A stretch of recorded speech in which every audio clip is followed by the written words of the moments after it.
We're gonna talk about how to fix Instagram unexpected error problem. So the answer is easy. Just go to the settings and then scroll down to the apps section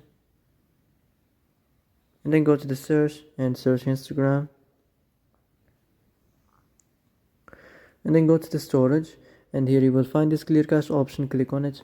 You can go check it if it worked. If it didn't, you can try to restart your phone or turn on the airplane mode or the Bluetooth mode. You can also try to clear data, but be careful.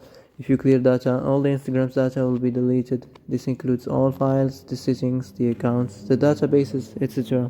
So be careful if you want to clear your data.